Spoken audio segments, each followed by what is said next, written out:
안녕하세요. 저는 현재 쇼핑몰을 운영하고 있는 30대 중반의 유부녀입니다. 저도 제가 이런 고민을 쓰게 될 줄은 정말 꿈에도 몰랐네요. 인간관계 늘 열심히 해왔고 나름 열심히 산다고 살았던 것 같은데 그럼에도 늘 관계는 어렵고 이런 각자의 사연거리들이 생기는 것 같습니다. 제가 오늘 얘기할 내용은 그 중에서도 가족관계에 대한 얘기예요. 바로 제 밑으로 생긴 두 동서들과의 갈등이죠. 차라리 세대 차이 나고 어른이 쓴 시어머니 시집살이 내용이었으면 덜 스트레스였을까요? 저도 저보다 어린 제 밑에 동서들과 트러블이 생길 줄은 정말 몰랐습니다. 이 두 동서들이 저를 얼마나 무시하는지 들으시면 아마 다들 열 좀 받으실 거예요. 직접 겪었던 저는 아직도 그때 생각만 하면 스트레스가 머리끝까지 올라오거든요. 마음 같아서는 욕이라도 실컷 하면서 싸우고 말면 좋았겠지만 그렇다고 남도 아니고 친구도 아니고 가족 사이인데다가 시댁 문제까지 끼어 있으니 저도 정말 어쩔 줄 몰라 했었네요. 아무리 동서들이라 해도 제가 마음대로 혼을 내려고 낼 수도 없는 거고 다 큰 어른이 머리채 잡고 싸울 수도 없는 거니까요. 그러다가 제가 정말 손 안 대고 코 푼 일이 생겼습니다. 무슨 일인지 여러분들과 그 이야기를 한번 공유해 보도록 할게요. 저는 어려서부터 꾸미고 뽐내는 걸 좋아해 디자이너의 꿈을 가지고 있었습니다. 하지만 꿈이 왜 꿈이겠어요? 어영부영 나이 들어서 중고등학교에 진학을 해서야 제가 꿈꾸던 삶이 저와는 얼마나 거리가 먼 일인지 알 수 있었죠. 디자인 공부를 하는 것도 쉽지 않지만 패션을 하려면 유학을 가거나 국내 디자인과에 들어가야 했는데 그러려면 미술학원을 다녀야 했어요. 하지만 당시 저희 집안 형편으로는 미술학원비는커녕 매달 들어갈 많은 재료비를 지원받을 형편이 되지 않았고 저는 자연스럽게 그 꿈을 포기하게 되었죠. 가능하다면 저도 패션 공부하러 유학을 가고 싶었지만 유학은커녕 대학을 가려고 해도 학비 걱정을 해야 할 상황이었기에 저는 결국 대학 진학은 포기하고 일찍 아르바이트를 시작해 돈을 모으기 시작했어요. 그리고 그렇게 모은 돈으로 저는 쇼핑몰을 시작하게 되었습니다. 당시에는 인터넷 쇼핑몰들이 인기를 얻으며 우후죽순 생기기 시작할 때라 경쟁도 심했지만 한편으로는 시작하는 것도 어렵지 않았어요. 접근이 쉽기 때문에 저처럼 어린 나이부터 시작하는 사장님들도 꽤 많았죠.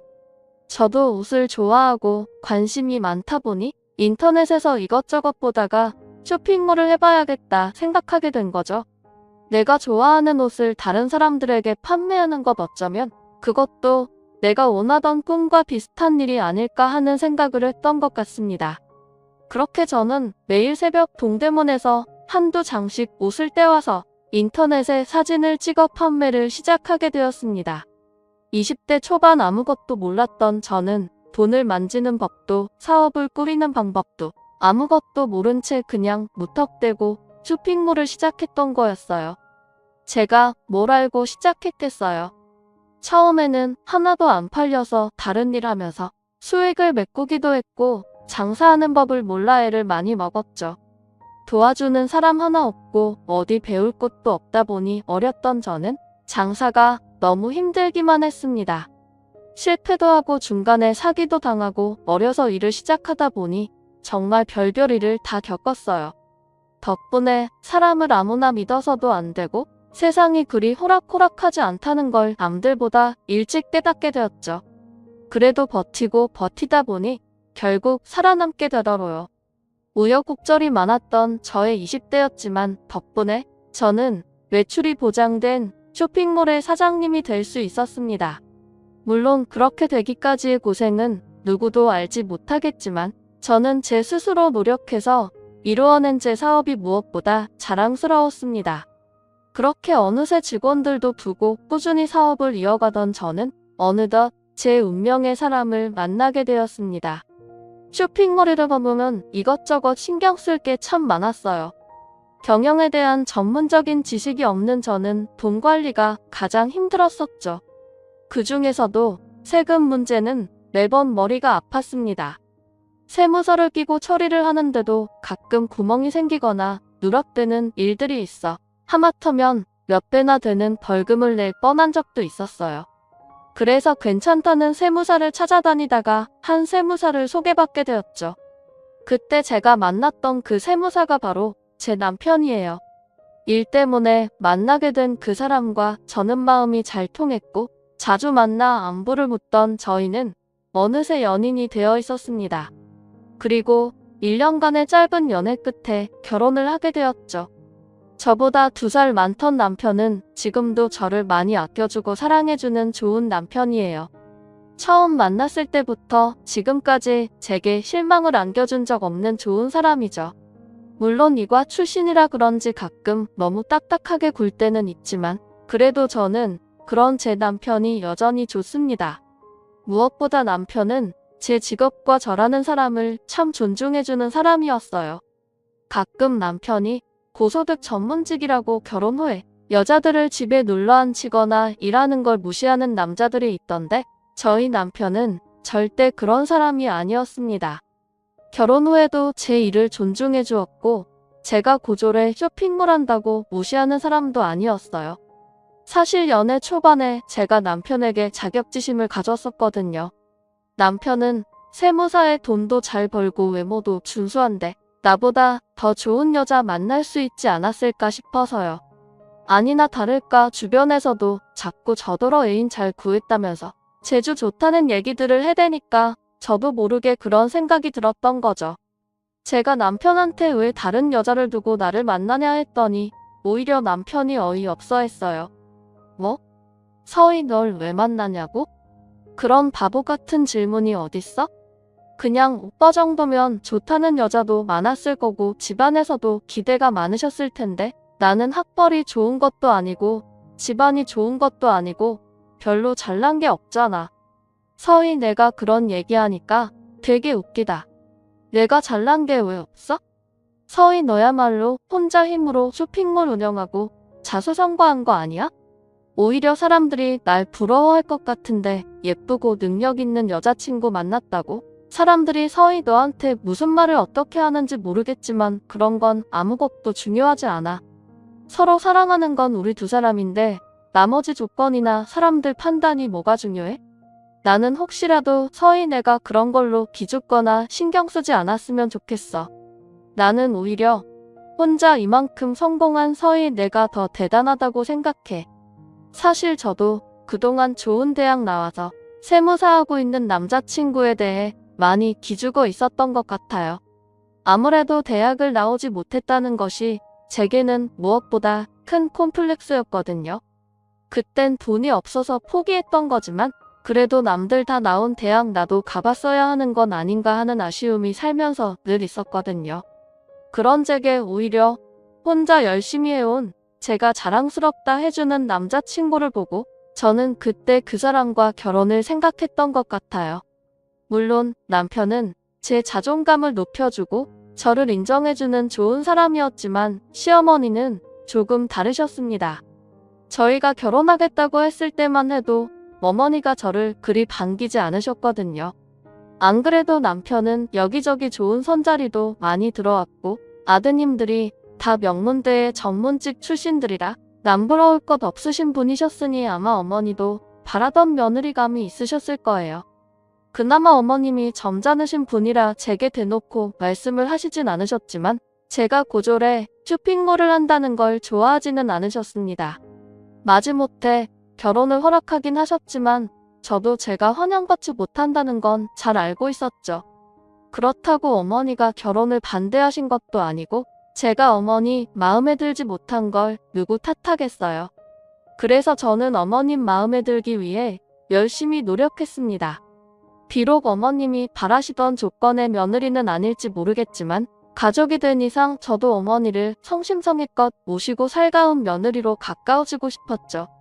그래서 어머님이 괜찮다고 하시는데도 일부러 어머니를 찾아뵙고 매일 안부 전화를 드리곤 했어요. 어차피 출퇴근하면서 차에서 전화 한 통씩 하는 게 어렵지는 않으니까 저도 그 정도 노력은 할 수 있지 않을까 생각했거든요. 처음에는 좋지도 않은 며느리가 왜 이리 자주 전화하는지 어색하고 난감해하시던 어머님도 제가 매일 전화를 드리고 하다 보니 익숙해지시는지 언젠가부터는 좋아하시더라고요. 너무 바빠서 연락을 못 드린 날에는 제가 어디 아픈 건 아닌지 걱정을 하실 정도였거든요. 어머니, 저 지금 퇴근하는 길이에요. 아침에는 바빠서 전화를 못 드렸어요. 식사는 잘 하셨어요? 오늘은 뭐 하셨어요? 많이 바빴니? 아휴, 나는 내가 어디 아프기라도 한 줄 알고 준우한테 물어볼까 했다. 그래, 바쁜 일은 좀 괜찮고? 네, 이제 괜찮아요. 아, 어머니, 그래서 저 내일 어머니 뵈러 갈까 하는데 어떠세요? 저랑 백화점 구경 가요, 어머니? 갔다가 차도 마시고 데이트해요. 그럴까? 그래, 너 안 바쁘면 그렇게 하자. 네, 어머니. 그럼 내일 댁으로 모시러 갈게요. 그렇게 저는 안부 전화도 자주 드리고 시간이 날 때면 남편 없이도 어머님을 찾아가 따로 시간을 보내곤 했습니다. 왜 웃는 얼굴에 침 못 뱉는다 하잖아요. 제가 하도 적극적으로 들이밀어서 그런지 처음에는 저를 부담스러워하시고 꺼려하시던 어머님도 점점 저를 귀여워하시고 제게 다정하게 대해주셨죠. 그렇게 저는 노력 끝에 시어머니와 가까워지면서 저도 어느새 시댁가족의 구성원으로 인정을 받게 되었습니다. 남편은 그런 제 노력을 누구보다 잘 알아주며 제게 고마워했고 덕분에 저는 고부 갈등이나 시집살이 없이 행복한 결혼 생활을 유지할 수 있었죠. 그래서 그때는 제 스스로가 참 대견하고 뿌듯했습니다. 일도 결혼도 잘 유지하고 있다 생각했고 무엇보다 그것들 모두 제 노력으로 이루어낸 것이라는 게 제일 값진 일이었어요. 그렇게 행복했던 결혼 생활이 평생 유지될 줄 알았던 제게 뜻하지 않은 일이 벌어지게 되었습니다. 남편의 두 동생들이 비슷하게 결혼을 하게 되었던 거죠. 남편보다 4살, 6살 어린 남동생들은 저희가 결혼하고 3년 뒤에 결혼식을 올리게 되었어요. 두 사람들 연애 시기가 비슷한 탓에 몇 달 간격을 두고 나란히 결혼식을 올리게 되었고 그렇게 제게는 2명의 동서가 생기게 되었습니다. 새 식구가 들어온다는 소식에 처음에는 저도 무척 기뻤습니다. 동서들이 어떤 사람들인지 너무 궁금했고 나중에 새 며느리들끼리 모여서 친목 도모를 하고 싶었어요. 하지만 그것은 저의 너무나 잘못된 바람일 뿐이었습니다. 막내 동서까지 합류한 뒤로 두 동서가 저를 따돌리기 시작했거든요. 사실 두 동서는 가족이 되기 이전부터 서로 알던 사이였습니다. 두 사람이 해외 유학 시절부터 친구였다고 하더라고요. 해외 명문대 출신이라는 동서들은 유학 중 만난 친구 사이였고 학교를 마치고 돌아와 저희 시동생을 만나게 된 막내 동서를 통해 둘째 시동생과 큰 동서가 소개를 받게 되었던 거죠.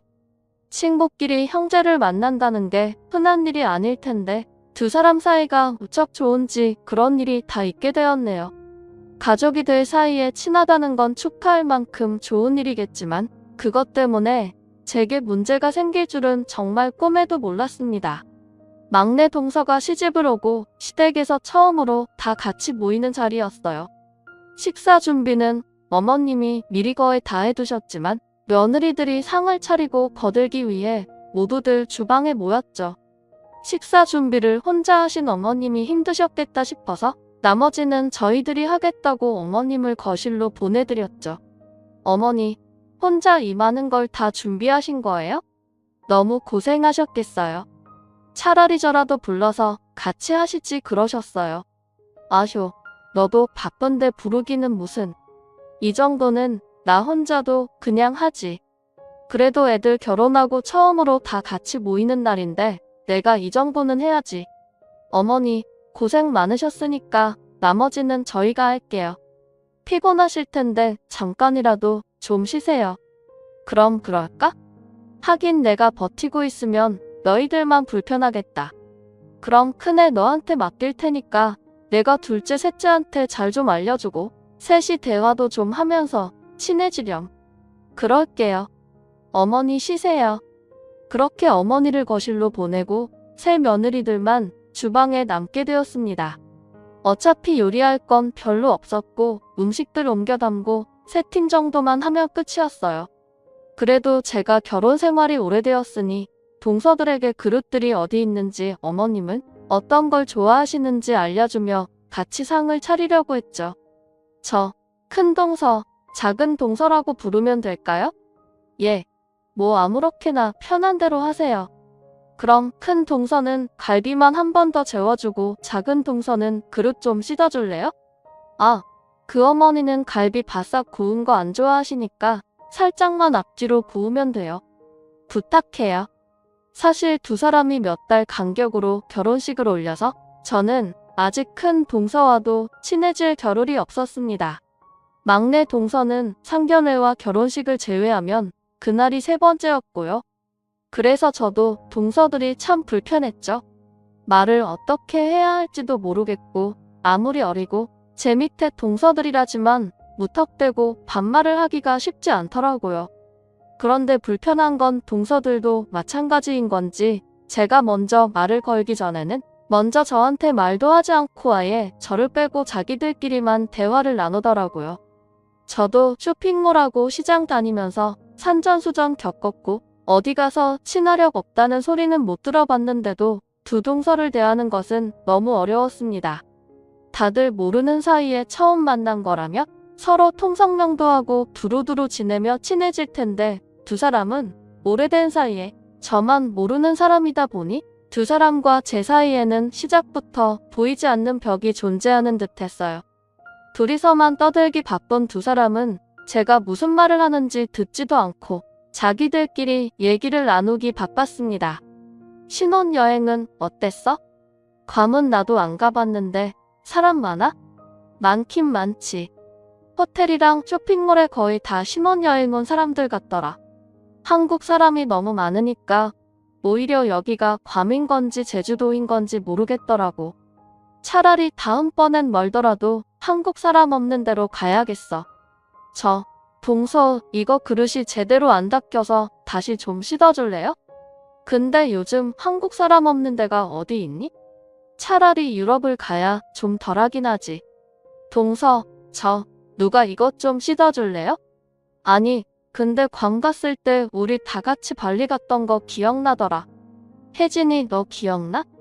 그때 발리에 한국 사람도 별로 없고 진짜 좋았잖아. 그때가 좋았는데 요즘엔 개나 소나 발리 간다 설치돼서 너무 짜증나. 두 사람은 오랜만에 만나 회포를 푸느라 제 얘기가 들리지 않는 건지 아무도 제 말을 들어주지 않았습니다. 그래서 별 수 없이 결국 제가 직접 해야 했죠. 결국 그날 상은 저 혼자 다 차리게 되었네요. 사실 아무리 자기들끼리 친하고 오랜만에 만나서 반갑고 할 얘기가 많을지언정 다른 사람 앞에 두고 그러는 게 예의일까 싶더라고요. 제가 꼰대인지는 모르지만 저는 모르는 사람 두고 그런 식으로는 안 하거든요.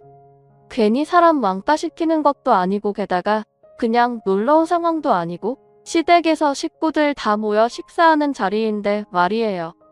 한시 앞이 움직일 생각은 안 하고 웃고 놀고 있는 동서들을 보며 황당했지만 그래도 그때는 저도 동서들을 대하는 게 처음이었고 동서들과 제 사이에도 시간이 필요할 거라 생각해 그냥 넘어갔습니다.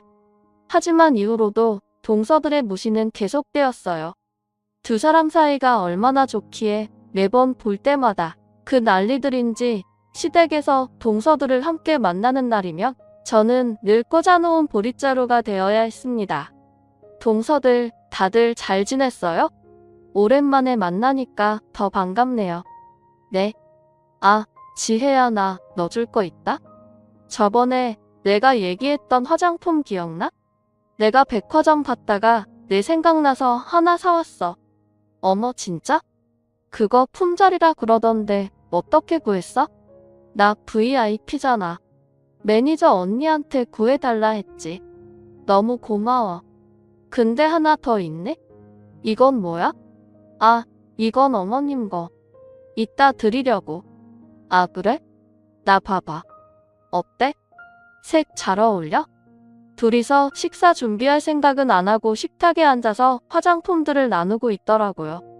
저 혼자 요리를 시작하기도 뭐하고 뻘쭘하게 있다가 말을 붙였죠. 어머, 화장품 샀어요? 너무 예쁘다. 막내 동서랑 잘 어울리네요. 네? 아, 배. 둘이 친하다더니 취향 같은 것도 잘 아나 봐요. 두 사람은 유학 시절 만났다고 그랬죠? 미국에서 유학했다고 그랬나요? 그땐 어땠어요? 타지에서 힘들었을 텐데 그래도 마음 맞는 친구가 있어서 좀 나았겠다. 그쵸? 네. 뭐 지혜랑 저랑 유학 가자마자 친해져서 그나마 버텼죠. 사실 거기가 미국에서도 현지인들도 합격하기 어려운 명문대라 다른 유학생이 거의 없었거든요. 어머, 둘 다 정말 공부를 잘했나 보다. 그냥 명문대도 아니고 해외 명문대를 나오고 나는 대학을 안 나와서 그런지 남들 대학 시절 얘기 듣는 게 너무 재미있더라고요. 거기다가 유학까지 다녀왔다고 하니까 더 궁금한 게 많네요. 미국 수업은 어때요? 어머, 형님 대학 안 나오셨어요? 저는 그래도 국내 대학 정도는 나오신 줄 알았는데 몰랐구나. 나 고졸이에요. 하긴 요즘에는 웬만하면 다 대학 나오니까 고졸이 더 특이하겠네요. 저는 아주머님도 그렇고 시댁이 다들 학벌이 괜찮아서 형님도 그러신 줄 알았는데 하긴 쇼핑몰 하시는데 대학이 필요하진 않겠죠? 묘하게 저를 무시하는 동서의 말에 기분이 상했지만 저는 최대한 두 동서와 친해져 보려 애를 썼습니다. 하지만 제가 노력할수록 오히려 동서들과 더 멀어만지는 기분이었어요. 안 그래도 둘이서만 친하게 지내는 동서들은 제가 고졸이라는 것을 들은 이후로는 저를 더 무시하는 듯 했습니다. 사람을 앞에 두고 귀속말하며 수근거리면 누가 기분이 좋겠어요. 대체 무슨 얘기를 하는 건지 모르겠지만 자기들끼리 영어로 얘기하면서 깔깔대는 걸 보니 누가 봐도 제 얘기일 것 같더라고요. 귀속말이라 다 듣지는 못했지만 대충 얘기를 들어보니 정말 저를 무시하는 얘기인 듯 했습니다. 교묘하게 주어를 빼고 말하는 탓에 나에 대한 얘기인지 정확히 짚을 길이 없었죠. 하지만 머리 나빠서 고등학교 나와 장사를 한다는 뉘앙스를 들어보면 제 얘기라는 걸 짐작할 수 있었어요. 확실하지 않은 탓에 따져 부를 수도 없지만 정황상 제 얘기가 분명한 것을 들으면서 기분이 상하지 않을 수도 없었죠. 그래서 처음에는 저도 어쩔 수 없이 참았습니다. 대놓고 사람을 무시하는 걸 보니 너무 당황스럽고 민망해서 얼기도 했고 또 증거도 제대로 없고 2대1인 상황에 제가 따져 물어봤자 괜히 저만 바보가 될 게 뻔해 보였어요. 근데 한 번은 참아도 두 번은 못 참겠더라고요. 두 사람은 내가 영어를 못 알아듣는다 생각하는지 아니면 자기네들 목소리가 작다고 생각하는지 제 앞에서 다 들리게 영어로 제 욕을 하곤 했습니다. 대학 못 나와서 무식하다, 말도 섞기 싫다, 시장에서 장사나 하면서 명품 두르고 다닌다. 별별 소리를 다 하는 걸 듣고 있으려니 저도 더는 못 참겠더라고요. 그래서 참다 못해 한마디를 했죠. 가만히 듣기가 좀 그렇네? 그래, 설마 동서들이 내 앞에서 내 욕을 하지는 않겠지? 아무리 개념이 없고 생각이 없다고 그렇게 하겠어? 근데 나도 들리길래 들었지만 어디서 남 얘기하는 건 별로 좋지 않아. 게다가 그 사람이 누군지 몰라도 대학 못 나오고 장사해서 돈 버는 거 가지고 두 사람한테 피해준 것도 없지 않아? 예? 동서들한테 피해준 것도 없는데 왜 별것도 아닌 걸로 사람 욕을 하냐고. 남이 보기에도 좋지 않으니까 그런 건 좀 자제해. 두 사람도 이제 결혼도 했고 유학하던 시절의 어린애들 아니잖아. 그리고 언제까지 그렇게 떠들고 있으려고? 나 혼자 하게 두지 말고 내가 안 시켜도 각자 할 일 알아서 찾아서 좀 해. 하긴 어차피 내가 시켜봤자 아무도 하지도 않는데 내가 말해서 뭐 하겠어. 그치? 네? 죄송해요. 아무리 그랬어도 참았어야 하는 건 내 말이에요. 제가 못 참고 두 사람에게 일침을 가한 그날 이후 저는 아주 철저히 왕따가 되어야 했습니다. 학창 시절에도 따돌림 당하면 그 기억이 평생 가는 법인데 설마 아니? 나이 다 먹고 그것도 가족 안에서 이런 일이 생길 줄은 정말 몰랐습니다. 차라리 둘이서만 짝짝꿍하고 편 먹고 놀면 어쩌겠냐 싶어 참겠는데 이것들이 어머님까지 포섭해서 저를 따돌리려고 하더라고요. 어머니 뭐하고 계세요? 식사는 하셨어요? 응. 지금 둘째 막내랑 같이 밥 먹고 왔지. 너도 같이 왔으면 좋았을 텐데 많이 바쁘다면서? 네? 그게 무슨 말씀이세요? 아니 애들이 너는 바쁘다고 해서 우리끼리 왔는데 아니었니? 아, 아니요. 맞아요. 제가 깜빡했나 봐요. 그래. 뭐 바쁘다니 아쉽지만 그래도 내가 제일 큰 며느리잖니. 바빠도 종종 다 같이 시간 내서 보고 그러셨구나. 애들 말 들어보니까 애들이 아직 너를 많이 불편해하는 것 같던데? 애들끼리는 원래 친구라 사이가 좋은데 큰애 너만 멀게 느껴지면 좀 불편하지 않겠니? 물론 너도 아직은 불편하겠지만 그래도 내가 윗사람으로서 먼저 아우르고 그래라. 서희, 내가 그래도 사람들한테 잘하잖니. 애들도 너랑 친해지고 싶은 모양인데 내가 무섭고 다가가기가 좀 그런가 보더라. 내가 말은 잘해놨다만 그래도 내가 따로 애들 만나서 친목도 다지고 좀 그랬으면 좋겠구나. 네, 어머니. 걱정하지 마세요. 제가 좀 더 신경 쓸게요. 그래, 나는 서희 너만 믿는다. 정말 황당했습니다. 나한테는 어머님 만난다는 얘기를 전한 적도 없으면서 이것들이 중간에서 지들 마음대로 나를 컷하고 어머니 앞에서 우리가 가까워지지 못한 게 다 저 때문이라고 말을 지어냈네요. 두 사람이 점점 나를 가지고 노는 듯 싶어 정말 화가 치밀었죠. 대체 왜 시어머니까지 끌어들여서 나를 핍박하는지 저도 정말 알고 싶었습니다. 하지만 아무리 생각해도 동서들이 저를 싫어하는 이유를 알 수가 없었어요. 그런데 저는 얼마 뒤에야 그 이유를 두 사람에게서 직접 들을 수가 있었습니다. 동서들 하는 꼴이 하도 어이없어서 제가 대화 한번 하자고 따로 불러 모았거든요. 큰 동서, 막내 동서, 얼마 전에 어머님이랑 따로 만났다며? 나한테 말해준 사람 아무도 없는데 어머님은 왜 내가 바빠서 못 왔다고 알고 계시지? 형님 바쁘신 거 맞지 않아요? 쇼핑몰 맨날 바쁘시다면서요. 그래서 그날도 당연히 바쁘실 줄 알고 따로 연락 안 했죠. 맞아요. 그리고 사실 형님 그날 오셨어도 재미없으셨을 거예요. 저희 어머님 모시고 미술관 다녀왔거든요. 내가 재미없을 거라니? 그게 무슨 말이야? 형님이 미술에 대해서 좀 아세요? 기초교육 과정은 배우셨겠지만 그런 건 모르실 거 아니에요. 잘 모르는데 보자고 하면 혼자 지루하실까 봐요. 뭐? 대학 안 나오면 미술관도 못 갈까 봐? 동서, 나도 그림 볼 줄 알고 예술 좋아해. 한번 물어나 보지. 왜 마음대로들 생각하고 사람을 무시해? 어머, 무시하다뇨? 형님, 왜 말씀을 그렇게 하세요? 그럼 아니야? 어려울 거라느니 멋대로 판단하고 어머님 앞에서 일부러 나 빼놓고 그런 게 무시가 아니면 뭐가 무시야? 그리고 내가 치사하게 말 안 하려고 그랬는데 저번에도 둘이서 영어로 쑥덕거리는 거 내 얘기한 거잖아. 내가 바보라서 모른 척하고 넘어갈 줄 알아? 사람이 눈 감아주고 적당히 눈치 주면 조심할 줄 알아야지. 두 사람 대체 나를 어디까지 무시하려는 거야? 아, 형님이 자꾸 무시한다 하시니까 한마디만 할게요. 저희가 형님을 무시하려고 한다기보다 그냥 저희랑 형님이랑 수준이 안 맞는 거예요. 뭐가 수준이 안 맞는다는 거야? 똑같은 사람이고 같은 가족 간에 무슨 급이 있다고? 끼리끼리라는 말 모르세요? 저희는 명문대 유학파잖아요. 근데 형님은 고졸의 대학 문턱도 못 밟아보고 저희랑 교양도 수준도 안 맞잖아요. 저희랑 형님은 급이 아예 다르다고요. 근데 저희가 어떻게 형님이랑 친하게 지내겠어요? 저희가 어쩔 수 없이 거리 두는 걸 가지고 무시라고 하신다면 할 말 없지만 저희도 형님이랑 어울리긴 힘들어서요. 너무 당당하게 말하는 두 사람 앞에서 저는 할 말을 잃었습니다. 나를 따돌리는 게 겨우 학력 때문이라니 정말 어이가 없고 기가 막혔어요.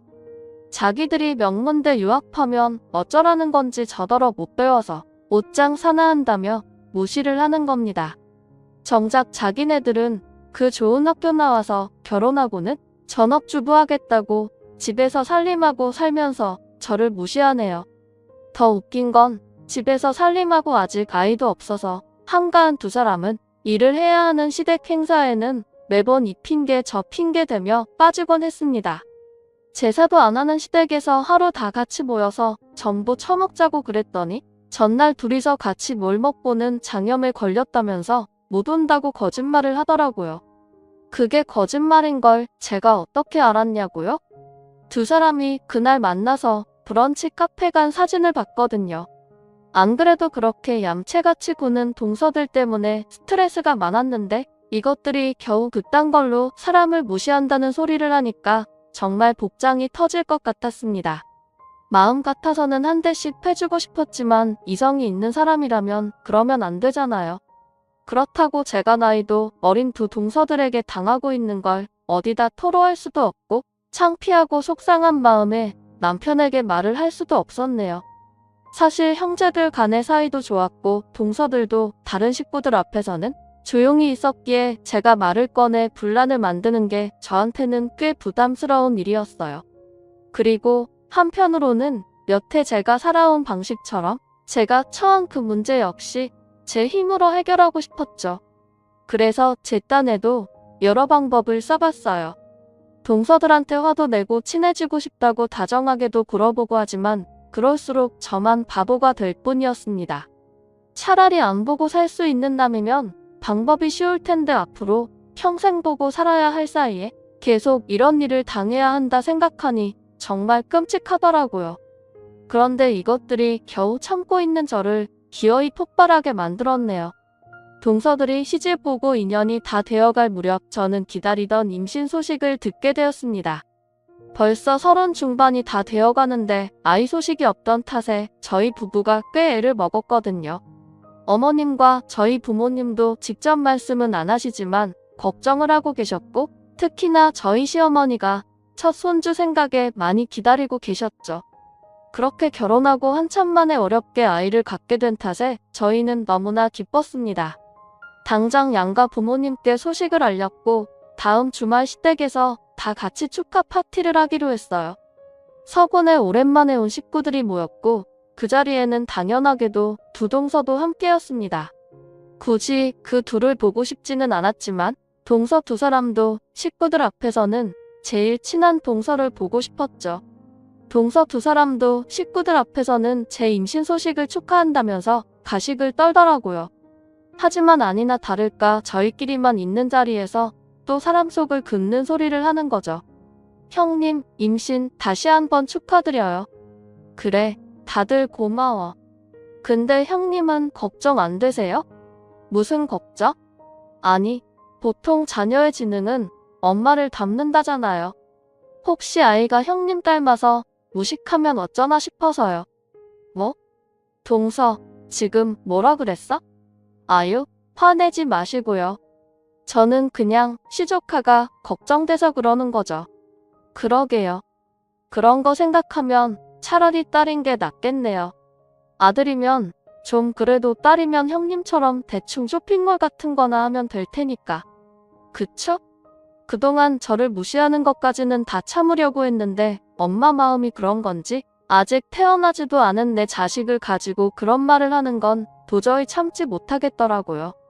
저는 그날 두 동서에게 복수를 다짐하고 기고만장한 두 동서의 길을 제대로 잡기 위해 기회를 노리게 되었습니다. 하지만 집안도 빵빵하고 명문대 유학파 출신의 자기 잘난 맛에 사는 동서들을 제가 무슨 수로 휘어잡겠어요. 저도 마음은 먹었지만 제 생각보다 쉽지 않아 답답하기만 했습니다. 그러던 중 제가 절대로 잊지 못할 귀인을 만나게 되었습니다.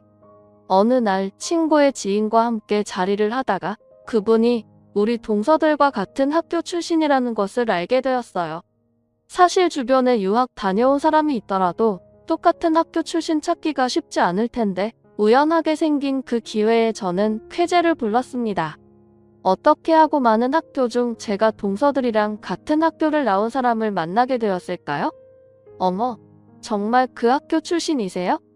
그럼 혹시 같이 학교 다닌 유학생들도 좀 아실까요? 다는 모르지만 뭐 위아래로 어느 정도는 알죠. 아무래도 저희 학교에 한국 유학생이 워낙 없었어서요. 그래서 졸업한 뒤에도 모임이 있을 정도로 끈끈하거든요. 저 그럼 혹시 오혜진이랑 김지혜라고 아실까요? 서희 씨가 걔들을 어떻게 아세요? 어머, 정말 아세요? 알다 말다요. 저도 직접 알고 지낸 건 아닌데 걔네 유명했거든요. 제가 동서들 이름을 대자 그 귀인이 제게 얘기를 들려주셨습니다. 걔들 둘이 똘똘 뭉쳐 다니기로 유명해서요. 그리고 워낙 노는 자리에 빠지지를 않았어서 저도 자주 봤었죠. 파티한다 그러면 항상 있었으니까요. 동서들이 유학 시절 얘기를 그렇게 많이 하더니 공부만 열심히 한 게 아니라 놀기도 참 열심히 놀았던 모양이에요. 매일 클럽에 파티에 술도 그렇게 잘 마셨다고 하더라고요. 식구들 앞에서는 얌전한 척 와인 한 잔도 잘 못하겠다던 동서들의 새로운 모습에 저도 많이 놀랐네요. 그동안 두 사람 뒤를 캐면서도 아무것도 얻지 못했던 저는 그날 정말 좋은 수학을 얻을 수가 있었습니다. 그분이 가지고 있다는 동서들의 과거 사진까지 얻을 수가 있었거든요. 내가 그걸 보이면 두 사람이 무슨 반응을 할지 정말 궁금해졌습니다. 하지만 또 한편으로는 내심 생각이 많아졌죠. 어릴 적에 실수할 수도 있는 거고 술 먹고 좀 놀 수도 있지 결혼해서 마음 잡고 사는 사람들 그런 걸로 괜히 협박하는 게 맞나 싶어서예요. 그렇게 고민하던 중에 동서들이 제 속도 모르고 또 제 앞에서 유학 시절 얘기를 하며 저를 무시하더라고요. 자기들끼리 저는 모르는 대학 얘기하면서 제가 아무것도 모르는 걸 바보 같다고 비웃는 거죠. 형님, 저희 무슨 얘기하는지 하나도 모르시겠죠? 근데 이번에도 무시하는 건 아니에요. 그냥 저희랑 형님이랑 환경이 다른 걸 어쩌겠어요. 유학 다녀온 저희끼리 통하는 게 워낙 많잖아요. 그래, 동서들 유학 다녀와서 정말 좋았겠다. 근데 동서들 유학 가서 흑인 만나봤다며? 연애도 아주 인종별로 다양하게 많이 했다던데 공부만 열심히 한 게 아니었나 봐. 나는 동서들이 술도 못 먹고 연애도 못 해봤다. 그래서 유학 가서 얌전히 공부만 한 줄 알았지. 놀라운 제 한마디에 두 동서가 갑자기 파르르 떨며 사색이 되었습니다. 예? 형님, 그게 무슨 말이에요? 그거 어디서 들었어요? 그 학교에 동서들만 다닌 건 아닐 거 아니야. 다 어떻게 듣는 수가 있지? 세상이 참 좁지. 나도 깜짝 놀랐어. 이런 사진이 아직까지 있을 줄은 동서들도 몰랐을 거야. 제가 마지막 쐐기로 동서들이 유학 시절 놀러 다니며 찍혔던 사진들을 보여주자 동서들은 더 이상 할 말을 잃었습니다. 동서들, 사진이 참 잘 나왔다. 두 사람 이때도 정말 친했구나. 이걸 나만 보기는 좀 아깝다. 그치? 형님, 안 돼요. 제발 비밀로 해주세요. 왜? 비밀로 해야 해? 동서들이 지금 이미지가 좀 얌전해 보여서 반전이긴 하지만 그래도 젊어서 좀 놀 수도 있지. 이런 게 무슨 흠이라고. 식구들도 놀라긴 하셔도 이해는 해주실 거야. 형님, 제발요. 저희가 잘못했어요. 그거 다 철없던 때 그런 거예요. 그렇다고 정말 나쁜 짓 하고 그런 건 아니에요. 그러니까 제발 저희끼리 비밀로 좀 해주세요. 네? 두 사람은 가족들에게 제발 말하지 말라며 제게 바짝 엎드려 빌기 시작했습니다. 여태 나를 개무시하던 두 사람이 태도가 완전히 불변하는 걸 보니 통쾌하긴 하더라고요. 글쎄, 나도 고민이 되긴 하네. 과거 일로 괜히 분란 만들 필요가 있을까 싶기도 하고. 그래도 두 사람이 여태 나한테 한 게 있어서 그런지 내가 참을 수 있을까 모르겠네. 정말 잘못했어요. 저희가 생각이 짧았어요. 앞으로는 정말 반성하고 겸손하고 착하게 살겠습니다. 제발 기회를 주세요. 그래? 그럼 두 사람 하는 거 봐서 천천히 결정할게. 어차피 좀 기다린다고 두 사람 과거가 없어지는 건 아니니까. 그치? 결국 저는 당분간 두 사람의 비밀을 지키기로 했어요. 혹시나 싶은 마음에 남편에게는 말을 했지만 남편도 어이없어 하긴 하면서도 그냥 두자 하더라고요. 그렇다고 동생들이 헤어지기까지 할 건 아닐 거고, 그럼 그냥 그걸 제 무기 삼아 두자고 말이에요. 정말 그 덕분인지 그 뒤로 동서들의 태도가 완전히 바뀌었습니다. 이제는 제가 시댁에 도착하기 전에 다들 와서 준비를 끝내놓고 제가 무슨 말을 하던 무시하는 법이 없네요. 덕분에 저는 시댁에서 손 하나 까딱하지 않고 두 동서들 단돌이하며 평화롭게 지내고 있습니다. 그렇게 마음 편하게 저희 아이도 무사히 출산했고 식구들 바람대로 딸을 낳아 모두의 예쁨을 받고 있네요. 앞으로 두 동서들과 또 무슨 일이 있을지 장담하지 못하겠지만 제 손에 카드가 있는 이상 큰 문제는 없을 것 같네요. 그럼 제 이야기는 여기서 마치도록 하겠습니다. 감사합니다.